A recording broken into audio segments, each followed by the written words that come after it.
Hello दोस्तों, स्वागत है आपका हमारे एक और नए ब्लॉग में।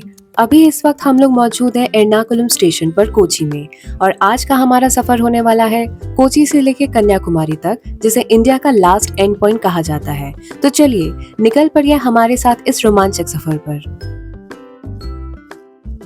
रात के करीब 9 बजे हम लोग आखिरकार कन्याकुमारी पहुंच चुके थे। स्टेशन से बाहर निकलते ही हमने सीधे एक ऑटो बुक किया और अपने होटल के रूम पर पहुंच गए। बिना देर किए हम आपको दिखाते हैं सबसे पहले अपना रूम टूर। अब इतनी लंबी जर्नी करने के बाद हम दोनों को बहुत जोरों की भूख लगी हुई थी, तो हम पास के ही एक होटल में गए और वहाँ पर हमने गर्मा गर्म नॉर्थ इंडियन खाना ऑर्डर किया। खाना खाने के बाद हम दोनों जल्दी ही सो गए क्योंकि नेक्स्ट डे के लिए हमें बहुत ज्यादा एक्साइटमेंट थी। सुबह सुबह हम लोग काफी जल्दी उठ गए थे ताकि कन्याकुमारी का सबसे फेमस सनराइज हम बिल्कुल भी मिस ना करें। हम लोग सनराइज का ये खूबसूरत नजारा अपने होटल से ही देख रहे थे। उस वक्त चारों तरफ हल्का अंधेरा फैला हुआ था। सामने समुद्र और आसमान के बीच कोई भी अंत नजर नहीं आ रहा था, मानो दोनों आपस में मिलकर एक हो गए हों। उसे देखकर सच में ऐसा लग रहा था कि धरती गोल है और हम उसके आखिरी छोर पर खड़े हैं। धीरे धीरे आसमान ने रंग बदलना शुरू किया। पहले हल्का नीला, फिर सुनहरी किरणें और फिर नारंगी और पीले रंग की चमक पूरे आसमान पर बिखर चुकी थी। वो पल इतना जादुई था जैसे मानो नेचर ने अपने सबसे खूबसूरत पेंटिंग हमारे सामने बनाई हो। और हाँ, उस समय लहरों की आवाज और ठंडी हवा ने इस पूरे एक्सपीरियंस को और भी ज्यादा स्पेशल बना दिया था। सनराइज का वो जादुई नजारा देखने के बाद हम लोग आराम से तैयार हुए और फिर निकल पड़े कन्याकुमारी को एक्सप्लोर करने के लिए। सबसे पहले हमने पेट पूजा की, यानी एक अच्छा सा नाश्ता, ताकि दिन भर की हमारी जर्नी के लिए एनर्जी बनी रहे। नाश्ते में हमने आलू पराठा खाया जो वाकई में काफी टेस्टी था। हमारा सबसे पहला प्लान था विवेकानंद रॉक मेमोरियल जाने का। ये जगह कन्याकुमारी की सबसे आइकॉनिक स्पॉट्स में से एक है।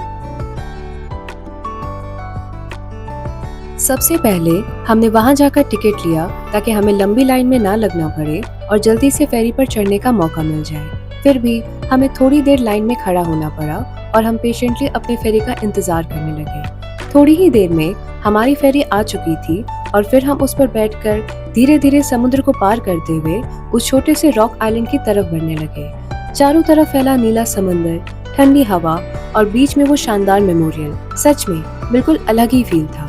अब बात करते हैं कि ये विवेकानंद रॉक मेमोरियल आखिर बना क्यों था। दरअसल ये जगह इसलिए खास है क्योंकि स्वामी विवेकानंद जी यहाँ पर ध्यान लगाने आए थे।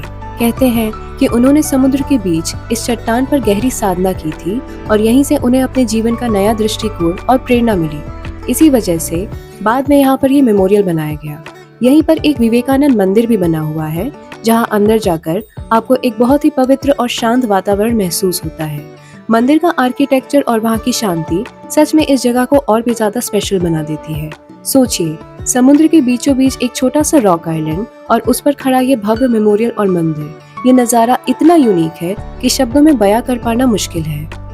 हमने वहाँ से चारों तरफ नजर दौड़ाई तो सामने का नजारा बेहद खूबसूरत था। चारों तरफ जितनी दूर तक नजर जा सकती थी बस समुद्र ही समुद्र फैला हुआ था। पानी एकदम गहरा नीला नजर आ रहा था और उस पर सूरज की हल्की किरणें पड़कर वो और भी ज्यादा खूबसूरत लग रहा था। ऐसा लग रहा था जैसे पूरा आसमान और पूरा समुद्र एक दूसरे में घुल गए हों। वाकई यहाँ की नेचुरल सीनिक ब्यूटी इतनी प्यारी थी कि हम दोनों अपनी आंखें ही नहीं हटा पा रहे थे। थोड़ा वक्त बिताने के बाद हम लोग फिर से अपनी फेरी पर वापस बैठे और धीरे धीरे समुद्र को पार करते हुए वापस मेनलैंड पर लौट आए। दिसंबर का महीना था, लेकिन सच बताऊं तो गर्मी बहुत ज्यादा थी, इसलिए हमने डिसाइड किया कि बाहर कहीं खाने से अच्छा है कि हम खाना पैक कराएं और रूम पर जाके आराम से खाएं। बाहर इतनी गर्मी है कि हम दोबारा अपने रूम में भाग के वापस आ गए। हमने अपना लंच पैक कराया और अब हम आराम से एसी वाले रूम में अपना लंच एंजॉय करेंगे। शाम के वक्त हम दोबारा जाएंगे बाहर त्रिवेणी संगम देखने के लिए।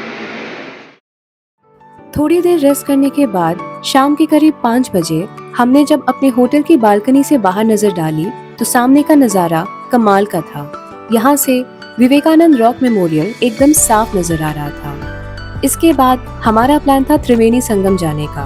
अब आप सोच रहे होंगे कि त्रिवेणी संगम इतना स्पेशल क्यों है। दरअसल यहाँ पर 3 समुद्र आपस में मिलते हैं, अरब सागर, हिंद महासागर और बंगाल की खाड़ी। इसके अलावा यहाँ की एक और मान्यता है। माना जाता है कि त्रिवेणी संगम में स्नान करने से मन और आत्मा दोनों पवित्र हो जाते हैं। इसीलिए आप देखेंगे कि यहाँ पर हमेशा ही श्रद्धालुओं की भीड़ रहती है। धीरे धीरे सूरज समंदर की लहरों में उतरने लगा और आसमान सुनहरे गुलाबी और हल्के नीले रंगों से भर गया। सनसेट देखने के बाद हमें थोड़ी भूख लग गई, तो सोचा क्यों ना इवनिंग स्नैकिंग भी कर ली जाए। सबसे पहले हमने लिया गर्मा गर्म स्वीट कॉर्न। सच में वो सनसेट का माहौल और गर्मा गर्म स्वीट कॉर्न का स्वाद, दोनों का मजा ही अलग था। और वहीं पर हमने खट्टे आम भी खाए। उस खट्टे मीठे टेस्ट ने मूड को और भी ज्यादा मजेदार बना दिया। मसाला चाहिए कि विदाउट मसाला? मसाले के साथ।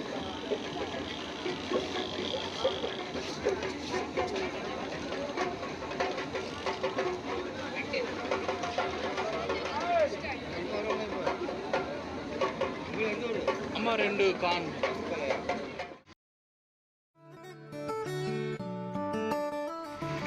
इसके बाद हमारा नेक्स्ट डेस्टिनेशन था मायापुरी वंडर वैक्स म्यूजियम। ये जगह इसलिए स्पेशल है क्योंकि ये इंडिया का पहला वैक्स म्यूजियम है। यहाँ आपको कई मशहूर हस्तियों के वैक्स स्टैचूज देखने को मिलेंगे जो इतने रियलिस्टिक लगते हैं कि एक पल को आप सोच में पड़ जाओगे कि कहीं ये रियल तो नहीं। म्यूजियम के अंदर हमने कई सारे वैक्स स्टैचूज को देखा। सच कहूँ तो सारे के सारे बहुत रियलिस्टिक लग रहे थे। हमने उनके साथ काफी सारी फोटोज क्लिक करवाई और वहीं पर काफी अच्छा टाइम भी स्पेंड किया। इसके बाद हम पहुंचे 3D पेंटिंग वाले सेक्शन में। शुरुआत में जब हमने उन पेंटिंग्स को देखा तो हमें बस नॉर्मल सी पेंटिंग्स नजर आई, लेकिन जब गाइड ने हमें सही पोज देकर हमारी फोटोज क्लिक किए और हमें रिजल्ट दिखाया तो हमें असली मजा आया। फोटोज में वो 3D पेंटिंग्स एकदम रियलिस्टिक इफेक्ट दे रही थी, जैसे मानो हम सच में उस सीन का हिस्सा हों। इसके बाद हमने और भी फन एक्टिविटीज की, जैसे 3D शो, VR गेम्स और फिर बारी आई सबसे धमाकेदार डैशिंग कार की। ऐसा लग रहा था जैसे हम फिर से अपने बचपन में वापस जाकर छोटे बच्चे बन गए हों और खुलकर हर एक पल को एंजॉय कर रहे हों। सच में ये एक्सपीरियंस हमारे ट्रिप का सबसे फन पार्ट था।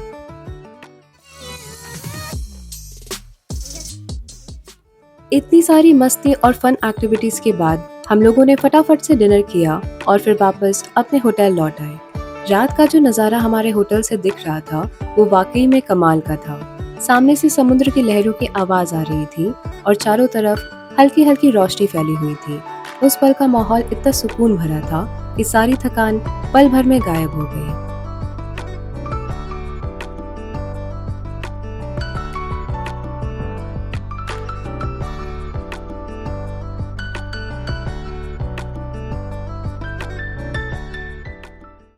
अगले दिन सुबह का नजारा सच में जादुई सा था।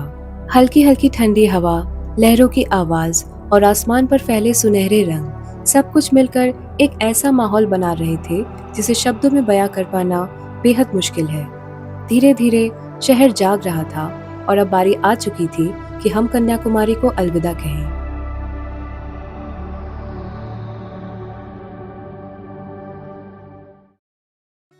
सुबह रेडी होकर सबसे पहले हमने ब्रेकफास्ट किया और उसके बाद निकल पड़े कन्याकुमारी स्टेशन की ओर। यहाँ से हमें ट्रेन पकड़नी थी अपने नेक्स्ट डेस्टिनेशन त्रिवेंद्रम के लिए, जहाँ पर हमारी जर्नी में मैंग्रोव फॉरेस्ट और वहाँ की नेचुरल ब्यूटी हमारा इंतजार कर रही थी।